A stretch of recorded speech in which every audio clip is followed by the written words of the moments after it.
Hello बच्चों। तो चलो आज हम जानने वाले हैं पैरेलल प्लेट कैपेसिटर क्या होता है, राइट। पैरेलल प्लेट कैपेसिटर के लिए सबसे पहले मैं लिख देता हूँ यहाँ पे होता क्या है।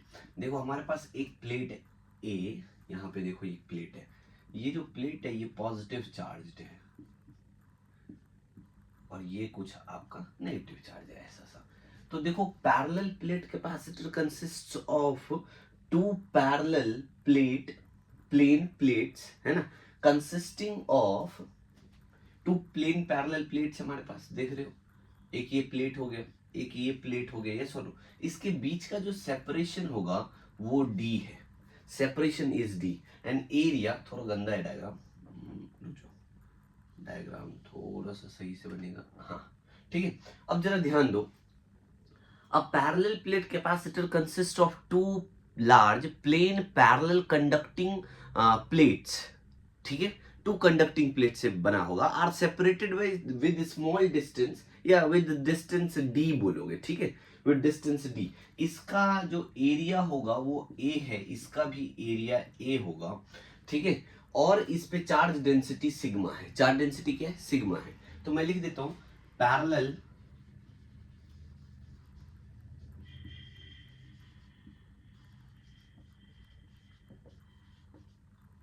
पैरेलल प्लेट कैपेसिटर होता क्या है?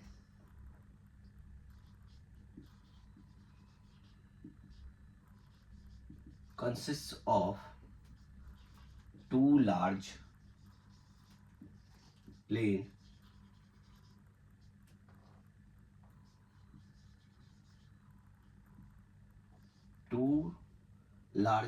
plates, conducting plates कर देना, conducting plates are separated by distance d। ठीक है बच्चों, इतनी बात क्लियर हुआ। पैरेलल प्लेट कैपेसिटर हमने जान लिया क्या होता है। अब इस बात को समझो कि हमें क्या करना है। इलेक्ट्रिक फील्ड, मान लो ये प्लेट ए है और ये प्लेट बी है, तो electric field above the plate A zero है। Already we have discuss this thing. याद करो हमने फर्स्ट वाले चैप्टर में एक ऐसा क्वेश्चन किया था, है ना। अगर सिग्मा, इसका एरिया भी ए है, दोनों का चार्ज डेंसिटी सिग्मा है, तो आपको मालूम है E1 बराबर में सिग्मा अपोन में ट्वाइस ऑफ एप्सिलॉन नॉट हो जाएगा। और E2 का भी वैल्यू हमने निकाला था। E1 E2 की वजह से इधर जो आएगा जीरो हो जाएगा, इधर जो आएगा वो भी जीरो हो जाएगा, बीच में कुछ ना कुछ होगा। तो हम ट्राई करते हैं। इलेक्ट्रिक फील्ड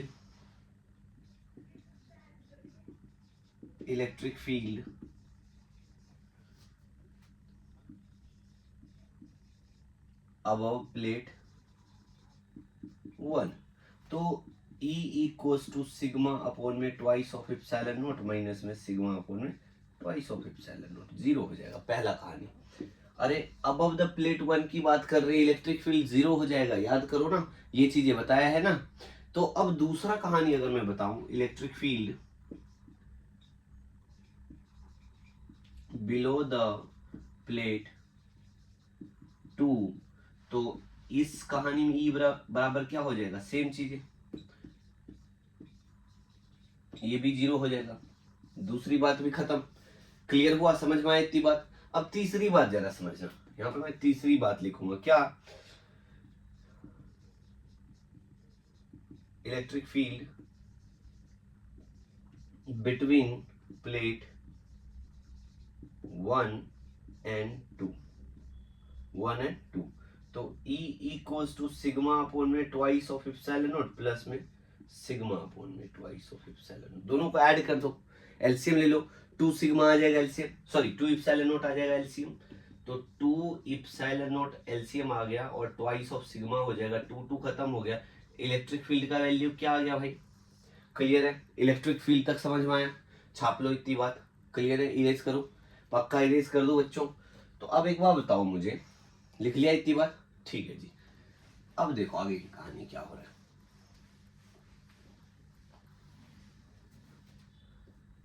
पोटेंशियल डिफरेंस का फॉर्मूला मालूम है आप लोगों को। पोटेंशियल डिफरेंस हम V लिखते थे। V इक्वल टू क्या होता था? E इंटू में D लिख सकता हूं। और V इक्वल्स टू E का वैल्यू क्या है, सिग्मा अपॉन में इप्सिलॉन नॉट इनटू D। यही तो होगा, कोई दिक्कत है? कैपेसिटेंस ऑफ कैपेसिटर क्या होता है? Capacitance of parallel plate capacitor, ये निकाल रहा हूं मैं, C equals to Q by V लिखा था, कोई दिक्कत नहीं है, Q बाई V हो जाएगा। और V का वैल्यू अगर मैं यहाँ पे डाल दूं, Q अपॉन में V का क्या है, सिग्मा D अपॉन में इप्सिलॉन नॉट, तो इप्सिलॉन नॉट को ऊपर लेके चले जाओ, कोई दिक्कत है बच्चों? इतनी बात समझ में आया? अच्छा एक बात बताओ, सरफेस चार्ज डेंसिटी क्या होता है? Sigma equals to Q upon में A, तो सिग्मा इंटू A बराबर Q बोल सकता हूं मैं यहाँ पे। अरे चार्ज का वैल्यू यहाँ Q को अगर मैं इप्सिलॉन नॉट, अरे Q को अगर मैं सिग्मा इंटू A लिख दूंगा तो क्या हो जाएगा, C equals to sigma into A into में इप्सिलॉन नॉट अपॉन में सिग्मा D। ये कट जाएगा क्या, सिग्मा सिग्मा खत्म हो गया। तो capacitance of parallel plate capacitor जो आएगा वो A E नॉट अपॉन में D आ जाएगा। क्लियर हुआ बच्चों? ये है पैरेलल प्लेट कैपेसिटर का कैपेसिटेंस, क्या है, A area of the plate, epsilon naught है ना, अपॉन में D, D is a distance. Clear हुआ? पक्का पक्का समझ में आ गया? चलो जी लिख लो जल्दी से, आगे बढ़ते हैं फिर। कहानी समझ में आया? पक्का पक्का। तो हमने पैरेलल प्लेट कैपेसिटर तो जान लिया, इतनी सी चीजें होंगी। अब आगे की कहानी जानेंगे। पैरेलल प्लेट कैपेसिटर के ऊपर हम कुछ क्वेश्चंस करने वाले हैं अभी, और फिर हम series in parallel combination of capacitors जानेंगे, फिर डाइलेक्ट्रिक्स और पोलराइजेशन के बारे में। अभी डाइलेक्ट्रिक्स पोलराइजेशन के बारे में पहले बात कर लेते हैं क्योंकि उसका यूज अभी यहाँ होने वाला है। ठीक है, इसको इरेज करूं? पक्का पक्का, कोई दिक्कत नहीं है। चलो अब मैं आप लोगों को डाइलेक्ट्रिक्स की बात समझा देता हूं। Dielectrics is a material which can exert electrostatic force. Dielectrics is a material which can exert electrostatic force but does not permit the flow of charge. Suppose करो आपने एक पेन लिया, आपने हेयर के साथ रब करा, पीसेस ऑफ पेपर को ये अट्रैक्ट तो कर सकता है, लेकिन इसमें क्या फ्लो ऑफ करंट हो सकता है क्या? नहीं ना, तो ये एक डाइलेक्ट्रिक्स है। क्लियर हुआ? डाइलेक्ट्रिक भाई वो वैल्यू है, वो मटेरियल है जो फोर्स तो एक्सर्ट कर सकता है, इलेक्ट्रोस्टैटिक फोर्स। कैसे एक्सर्ट कर रहा है एक बात बताओ? When we rub this plastic with our hair it attracts a pieces of paper. तो इसका मतलब अट्रैक्ट कब हो रहा है? ऑब्वियसली आपको मालूम है अट्रैक्शन तभी हो रहा है जब इलेक्ट्रोस्टैटिक फोर्स को एक्सर्ट करता है। यस और नो? इलेक्ट्रोस्टैटिक फोर्स तो एक्सर्ट हो रहा है, लेकिन क्या इसमें फ्लो ऑफ चार्ज हो सकता है क्या? अरे इसमें फ्लो ऑफ चार्ज होगा? नहीं होगा, ऑब्वियसली ये कंडक्टर थोड़ी है। समझ में आए? तो ऐसे जितनी भी मटेरियल होते हैं वो क्या कहलाता है? डाइलेक्ट्रिक्स कहलाता है। क्लियर हो गया? समझ में आ गया? अब डाइलेक्ट्रिक्स दो टाइप के होते हैं बच्चे, एक पोलर डाइलेक्ट्रिक्स होगा, एक नॉन पोलर डाइलेक्ट्रिक्स होगा। अरे एक पोलर डाइलेक्ट्रिक्स, एक नॉन पोलर डाइलेक्ट्रिक्स। तो लिख ले पहले डाइलेक्ट्रिक्स के बारे में थोड़ा सा, चलो जल्दी से लिखो। तो देखो जरा, it is a material which can exert electrostatic force but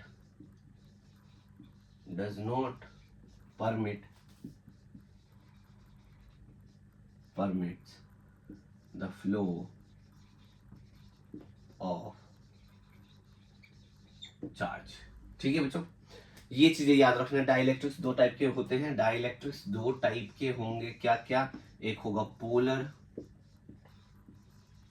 polar molecules होता है, एक होता है नॉन पोलर। एक पोलर एक नॉन पोलर।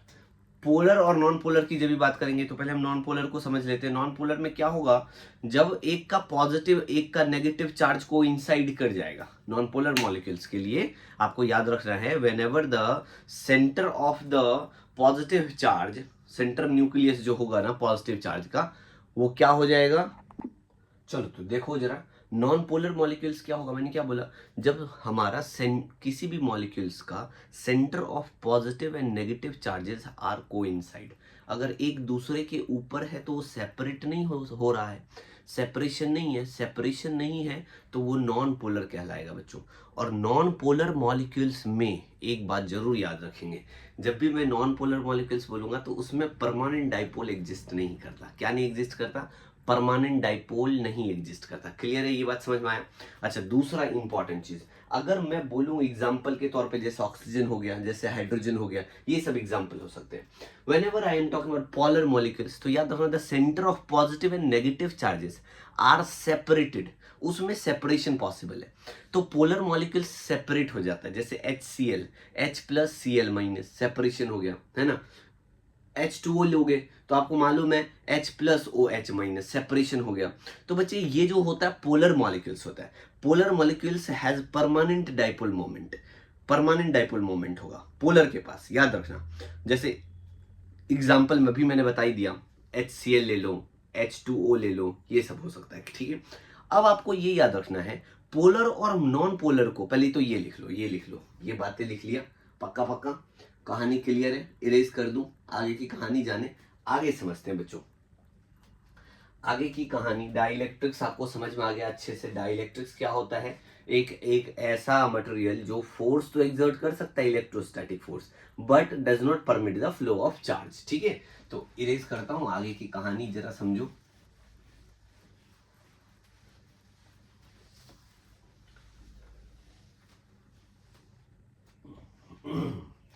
देखो, जब भी नॉन पोलर की बात करें बच्चों, एक मिनट देना।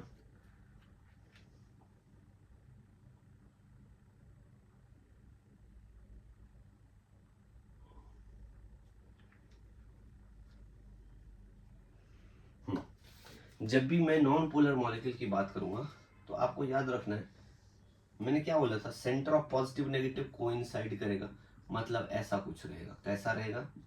Positive negative, positive negative, positive negative, positive negative, positive negative, ठीक है, ऐसा सा रहेगा। अब इस बात को समझो, ये क्या है? When electric field equals to zero, electric field जब जीरो है तो इस केस में पॉजिटिव नेगेटिव कोइंसाइड कर रहा है, ये नॉन पोलर। कैसा है? नॉन पोलर, नॉन पोलर है ये, ठीक है। अगर मुझे इसको पोलर बनाना पड़ जाए, अरे नॉन पोलर मॉलिक्यूल्स को भी तो पोलर बनाया जा सकता है, कैसे बनाएंगे, ये बड़ा इंपॉर्टेंट चीज है। अब नॉन पोलर से पोलर बनाने के लिए अगर मैं इस पे इलेक्ट्रिक फील्ड प्रोवाइड करूंगा, क्या प्रोवाइड करूंगा? इलेक्ट्रिक फील्ड प्रोवाइड करूंगा, तो इसके पॉजिटिव और नेगेटिव सेपरेट हो जाएंगे। क्या हो जाएंगे? पॉजिटिव और नेगेटिव चार्ज सेपरेट हो जाएगा। वही देखो कैसे भाई, इस बात को हम ऐसे समझ सकते हैं, ऐसे समझ सकते हैं,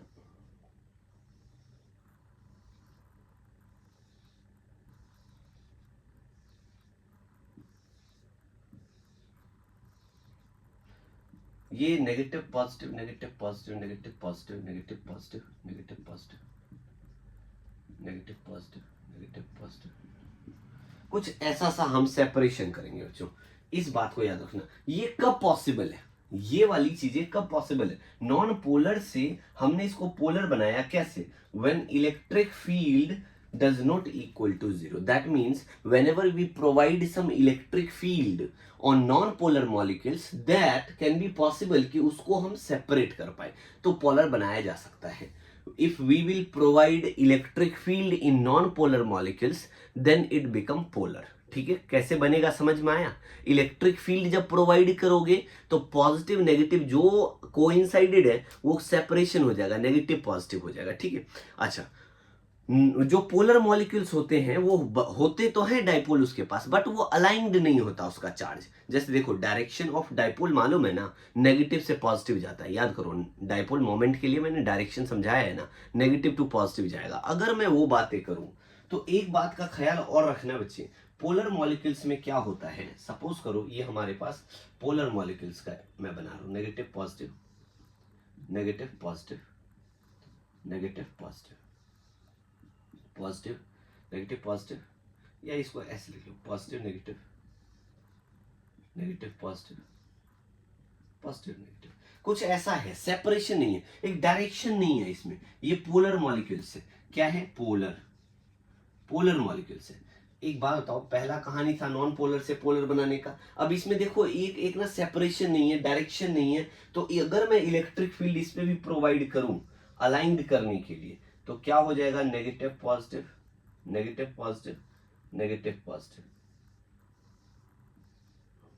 negative positive, negative positive, negative positive, negative positive, negative positive. कब हुआ ये, जब मैंने इलेक्ट्रिक फील्ड प्रोवाइड करना शुरू करा। ठीक है बच्चों, नेगेटिव पॉजिटिव, ऐसा सा है।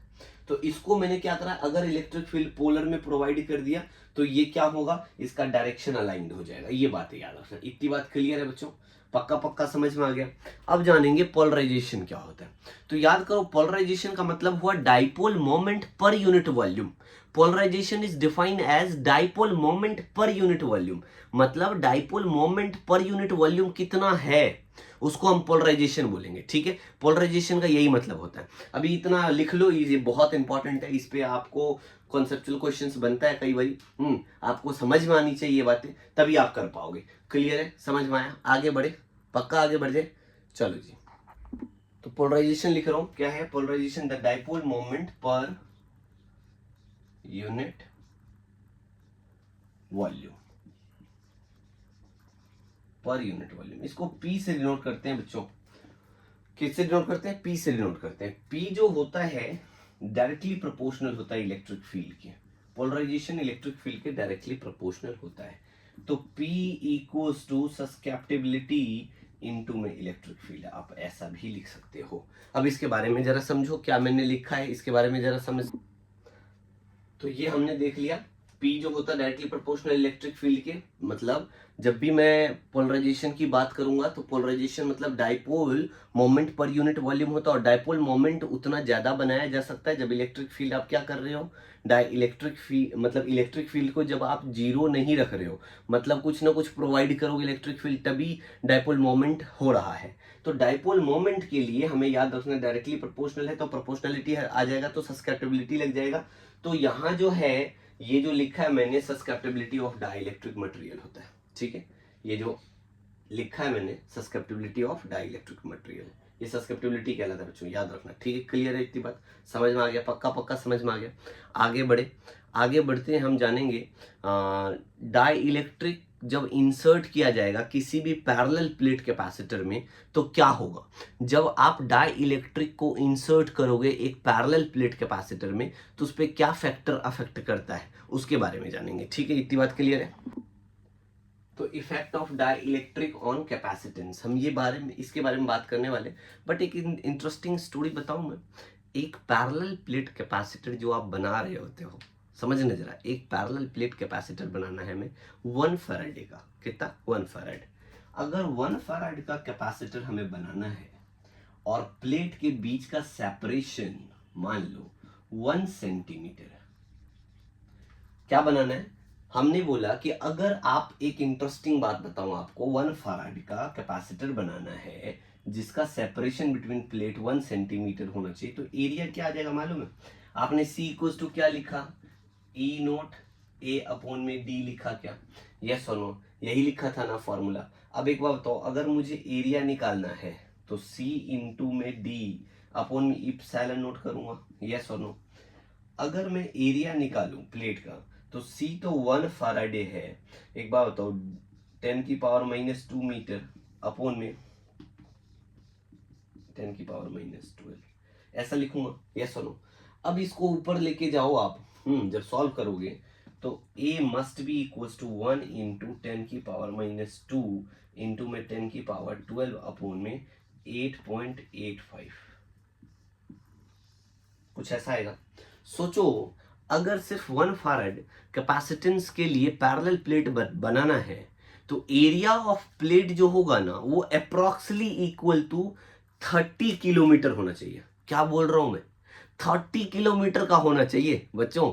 एक प्लेट का लेंथ 30 किलोमीटर होना चाहिए, सिर्फ 1 फैराड। अगर मैंने बोला लेंथ ऑफ ब्रेथ आपको निकालना है, लेंथ एंड ब्रेथ की बात करें, एक पैरेलल प्लेट कैपेसिटर बना रहे हो सिर्फ 1 फैराड का, तो आपको याद रखना 30 किलोमीटर लंबा प्लेट लेना पड़ेगा, तब 1 फैराडे बनेगा। याद रखना, बहुत बड़ी वैल्यू है। इसको जब कैलकुलेट करोगे तो एरिया जो आएगा लगभग लगभग 30 किलोमीटर में आ जाएगा। तो सोचो कितनी बड़ी बात है।